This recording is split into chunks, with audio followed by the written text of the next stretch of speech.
কিন্তু দেখা যাচ্ছে বিভিন্ন জায়গা থেকে আমরা যখন প্যাসিভেটি ব্যবস্থা বিলোপের কথা বলি, তখন হচ্ছে বিভিন্ন গোষ্ঠী আটকে উঠে। বিভিন্ন গোষ্ঠী চিন্তা করে প্যাসিভেটি ব্যবস্থা যদি বাতিল হয়ে যায়, তাহলে আমরা ভবিষ্যতে দীর্ঘদিন ক্ষমতায় থাকবো কিভাবে? বিভিন্ন রাজনৈতিক গোষ্ঠীগুলা এখনো বাংলাদেশ আগামী রাষ্ট্র ব্যবস্থা কেমন হবে সেই দিক নির্দেশনা দেন, সেই রূপরেখা দেন, কিন্তু ওনারা এমন রূপরেখা দেন না যে তোমাদের রাজনৈতিক ব্যবস্থাটা কেমন পরিবর্তন করবেন, দল অভ্যন্তরীণ রাজনৈতিক ব্যবস্থাটা। কারণ দলের মধ্যে যদি একনায়কতন্ত্র থাকে, দলের মধ্যে যদি একক একটা গোষ্ঠী থাকে যারা এই সকল সিদ্ধান্ত নেয়, পরবর্তীতে রাষ্ট্র ক্ষমতায় গিয়ে তারা আর এই দেশে গণতান্ত্রিক ব্যবস্থাকে শক্তিশালী হতে দেয় না। নতুন বাংলাদেশের জন্য শুধুমাত্র ফ্যাসিবাদী শাসন ব্যবস্থা বিলোপ না, যাতে ফ্যাসিবাদী শাসন ব্যবস্থা আর আসতেই না পারে সেজন্য হচ্ছে রাজনৈতিক দলগুলোর অভ্যন্তরীণ সংস্কার প্রয়োজন।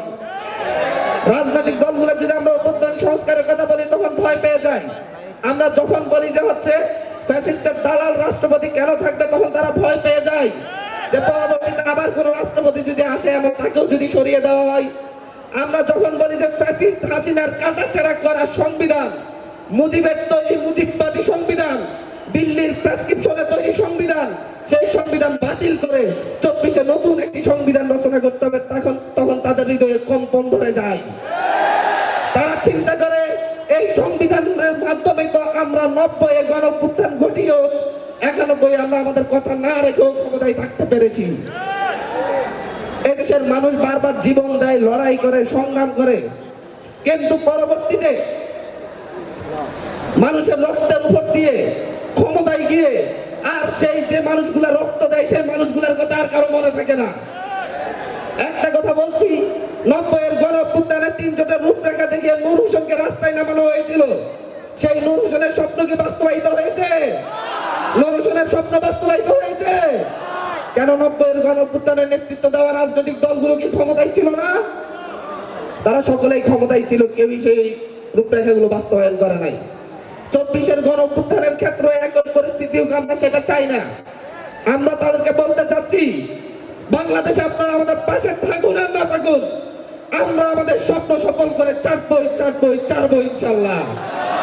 এই ক্ষেত্রে কোনো কম্প্রোমাইজ হবে না, এই ক্ষেত্রে কোনো ছাড় দেওয়া হবে না। এই লড়াইটা আমাদের জন্য দীর্ঘ। বলা হয়ে থাকে যে তরুণরা কি করবে, একটা কথা বলতে চাচ্ছি, যখন আমাদের অভিভাবকরা ব্যর্থ হয়েছে তখন সন্তানরা রাজপথে নেমে এসেছে।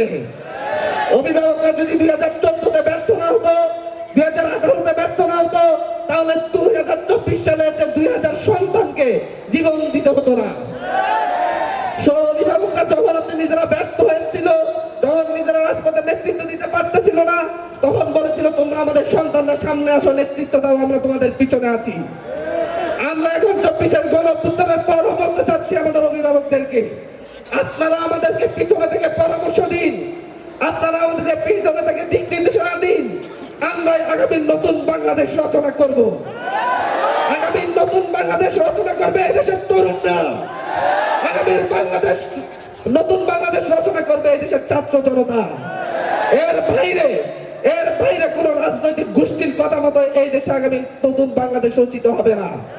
আগামীর নতুন বাংলাদেশ কিভাবে রচিত হবে সেই রূপরেখা দিবে এই দেশের শহীদদের পরিবার। আগামী নতুন বাংলাদেশ কেমন হবে সেই রূপরেখা দেবে এই দেশের হসপিটালের বিছানায় কাতরানো আহত ভাইয়েরা।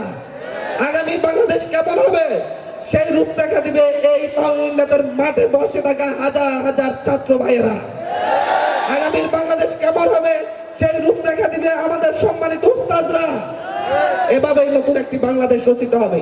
আমরা সঙ্গ চাচ্ছি আপনাদের, আমরা আপনাদের সহযোগিতা চাচ্ছি এবং সাথে দোয়া চাচ্ছি। ধন্যবাদ সকলকে। আসসালামু আলাইকুম। ধন্যবাদ আব্দুল হান্নান মাসুদকে, অনেক ধন্যবাদ আমাদের আজকের এই অনুষ্ঠানে অংশগ্রহণ করবার জন্য। রাজপথের এই অগ্রণী সেনানীকে আমরা অ্যালামনাইয়ের পক্ষ থেকে একটি সংবর্ধনা দিতে চাই।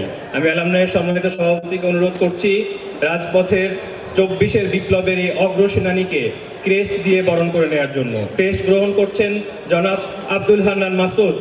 ক্রেস্ট গ্রহণ করছেন জনাব আব্দুল হান্নান মাসুদ। লিল্লাহি তাকবীর, লিল্লাহি তাকবীর, লিল্লাহি তাকবীর। সবাইকে ধন্যবাদ। আমরা আবার আমাদের সাংস্কৃতিক পর্বে ফিরে যাচ্ছি।